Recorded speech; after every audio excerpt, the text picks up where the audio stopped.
Hi student, I Ranjana Agnihotri welcome you again in my next video. Same chapter, the story of village Palampur in economics, but the topic is different. Today's topic is green revolution.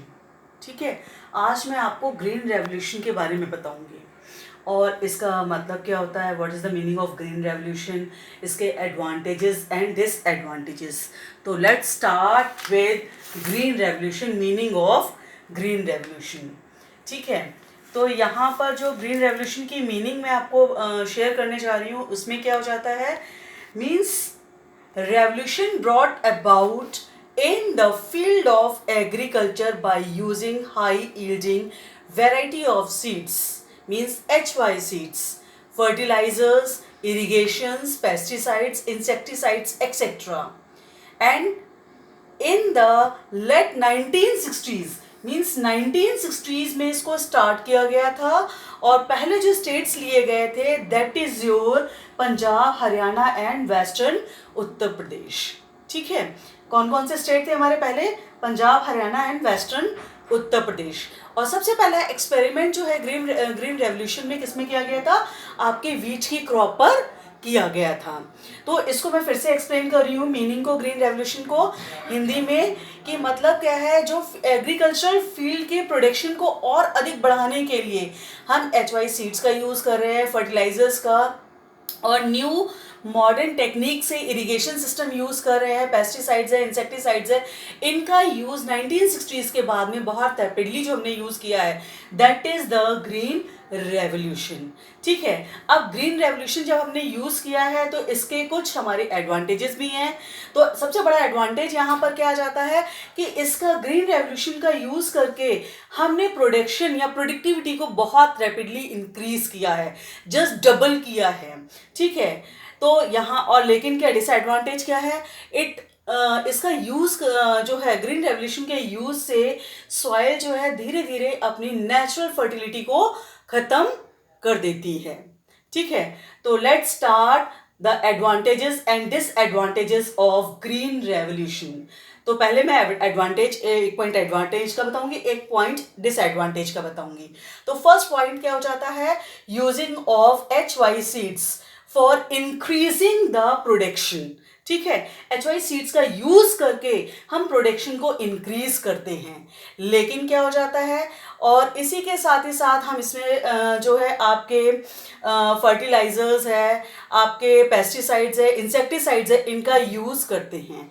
ठीक है, लेकिन जब हम इसकी disadvantage की बात करते हैं तो यूज ऑफ फर्टिलाइजर, ठीक है ना, it started reducing the soil fertility. ठीक है, इसके मतलब पेस्टिसाइड्स और इंसेक्टिसाइड्स है, फर्टिलाइजर्स का यूज करने से क्या हो जाता है, सॉइल की फर्टिलिटी लॉस होना स्टार्ट हो जाती है. यहाँ पर हम क्या है, जो एडवांटेज है इसमें क्या करते हैं हम, कि हम ट्रैक्टर्स है, थ्रेशर्स है, और हार्वेस्टिंग एंड प्लोइंग के लिए जो है हम मशीन्स का यूज करते हैं, जो कि हमारा टाइम सेविंग भी हो जाता है और ईजिएस्ट वे में होता है. लेकिन जो है इसमें क्या हो जाता है, जब हम इनका मशीन्स का यूज करते हैं तो ट्रैक्टर्स वगैरह के लिए, तो जो एरिया में जिस एरिया में ये मूव करते हैं उस सॉइल को ये बार बार आने जाने से या ट्रांसपोर्टेशन के कारण जो सॉइल होती है that convert into the dust, वो डस्ट में कन्वर्ट हो जाती है.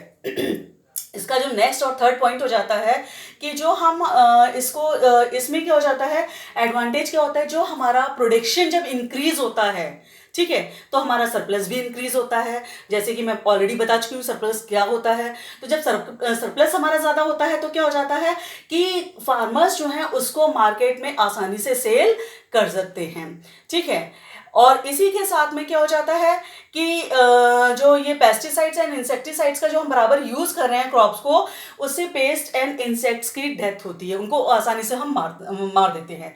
लेकिन हम जब पेस्टिसाइड्स एंड इंसेक्टिसाइड्स का यूज़ करते हैं तो उसके कारण क्या होता है कि हमारे जो माइक्रो ऑर्गेनिजम्स होते हैं सॉइल के अंदर, ठीक है, माइक्रो ऑर्गेनिजम्स होते हैं वो सॉइल के अंदर, ये पेस्टिसाइड्स और इंसेक्टिसाइड्स का यूज करने के कारण वो भी इसमें खत्म हो जाते हैं.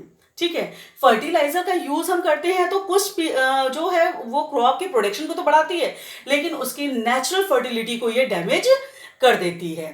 ठीक है, इसी के साथ में जो हमारे अच्छे इरिगेशन पैटर्न हैं, मॉडर्न इरिगेशन पैटर्न को हम यूज़ करते हैं, ट्यूबवेल्स का यूज़ करते हैं, ठीक है, जिसके कारण से क्या है, हमारी डिपेंडेंसी ऑन द मानसून वो ख़त्म हो जाती है।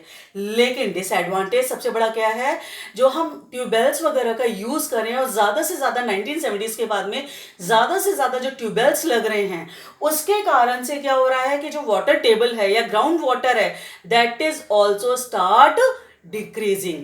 These are the advantages and disadvantages. ठीक है, अब नेक्स्ट जो आता है that is your land distribution.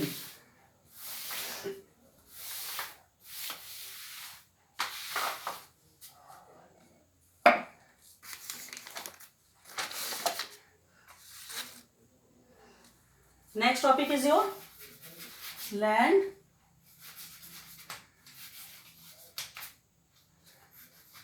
Distribution.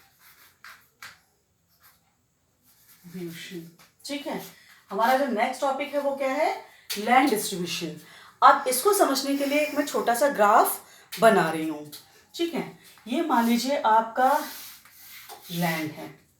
ठीक, इस लैंड के मैंने डिविजन्स किए हैं, इनको 3 पार्ट्स में डिवाइड किया है।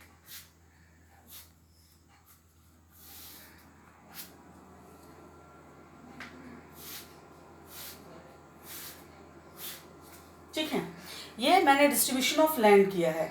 अब इसमें आप देख रहे हैं कुछ ऐसे फार्मर्स हैं जो कि बहुत रिच है, जिनके पास अधिक लैंड है। ठीक है, कुछ ऐसे फार्मर हैं इनका लेकिन परसेंटेज क्या है, कम है। कुछ ऐसे मिडिल क्लास फार्मर्स हैं जिनके पास लैंड जो है एवरेज में है, मीन्स 2 हेक्टेयर्स के अबाउट है। ठीक है, और कुछ फार्मर्स ऐसे हैं जिनके पास लैंड 2 हेक्टेयर से भी कम है। तो यहाँ पर जो है ये सिर्फ अपने ही कंजप्शन के लिए इसमें फुलफिल नहीं कर पाते अपनी नीड को। लेकिन क्या होता है, इसी डिस्ट्रीब्यूशन में जो ये लार्ज फार्मर्स हैं जिनके पास लैंड का परसेंटेज, जैसा कि मैं ये एक्सप्लेन कर रही हूँ डिस्ट्रीब्यूशन ऑफ लैंड, तो ये डायग्राम ही आपको शो करा रहा है कि ये डिस्ट्रीब्यूशन ऑफ लैंड जो है इट इज अनइक्वल, ये अनइक्वल है। ठीक है, कहीं पर फार्मर्स जो हैं बहुत ज़्यादा रिच हैं, कहीं पर मीडियम है, और कहीं पर बहुत ज़्यादा जो है लैंड का स्मॉल पार्ट्स में डिवीज़न है। ठीक है, तो इसमें इस हिसाब से अगर हम देखते हैं तो 60% ऐसे फार्मर्स हैं जो कि रिच हैं या फिर मीडियम फार्मर्स आ जाते हैं। बात समझ में आ रही है? 60%, यानी कि 60% ऐसे फार्मर्स हैं जो कि या तो बहुत ज़्यादा रिच हैं या फिर मीडियम से बिलोंग करते हैं, मीडियम फार्मिंग से बिलोंग करते हैं। ठीक है, और रिमेनिंग पार्ट जो 40% फार्मर्स हैं वो या तो उनके प्लॉट्स क्या हैं, बहुत ज़्यादा स्मॉल है, बिलो देन 2 हेक्टेयर्स है या बिलो देन 1 हेक्टेयर्स है, या फिर आपके लैंडलेस लेबरर हो जाते हैं। बात समझ में आ रही है? लैंडलेस यानी कि वो किसान जो कि रिच फार्मर्स और मिडिल क्लास जो फार्मर्स हैं उनके खेतों पर काम करने के लिए मजबूर होते हैं। ठीक है, इसी के साथ मैं ये टॉपिक यहाँ पर ख़त्म करती हूँ and wait for the next topic in my next video. Bye bye.